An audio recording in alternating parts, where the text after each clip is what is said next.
tall and broad-shouldered as Warren. Such a handsome man, her Warren. "Hurry home, dear. I miss you." She plucked out a bowl of butter and a fat jar of raspberry preserves from the icebox, and glanced at the green and cream enamel clock ticking on the kitchen's floral-papered wall. Almost 7.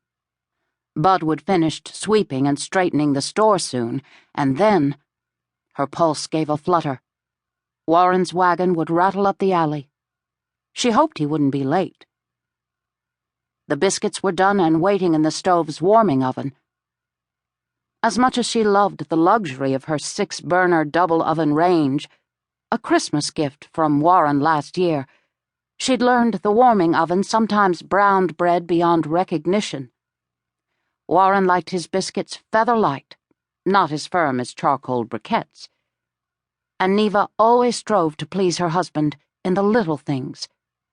It was the least she could do, considering how she'd failed him in the biggest thing of all.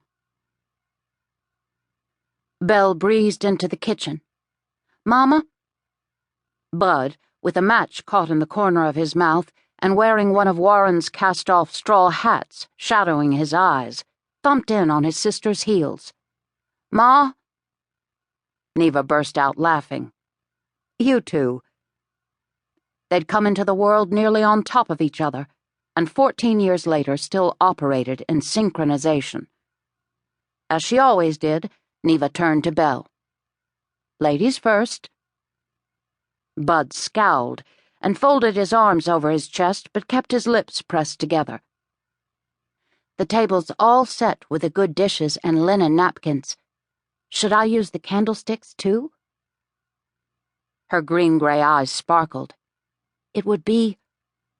Belle hunched her shoulders and giggled. "Romantic." Bud rolled his eyes. "Romantic, she says. Been spending too many nickels at the picture show." Neva frowned at her son, but inwardly she agreed. Belle did tend to squander her weekly allowance at the movie theater. The picture shows, while entertaining, rarely depicted life as it was in reality. Belle was so naive, so trusting.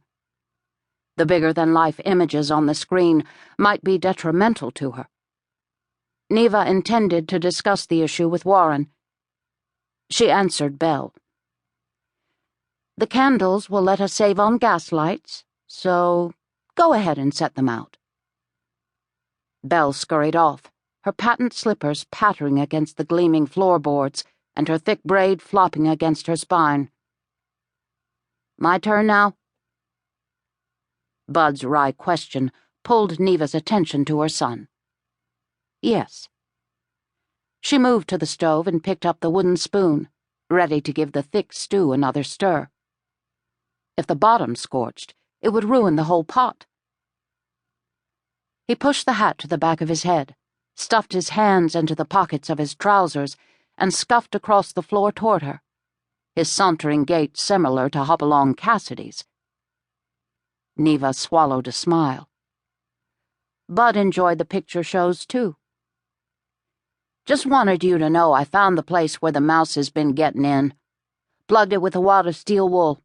He won't be chewing through any more cornmeal sacks." Neva clapped the lid into place and beamed at Bud. What a relief. Thanks to the little pest's intrusion, they'd had to discard 3 20-pound sacks of finely ground meal, a sizable loss. "Your father will be so pleased." Pink splashed Bud's face. "Think so?" Smiling at him, Neva wiped her hands on her apron and then gripped his upper arms. "Of course. He's always proud when you take care of things in the store." He shrugged. "Figuring out where a mouse came in isn't so much." She removed the match from his mouth and gave his chin a bump with her knuckles.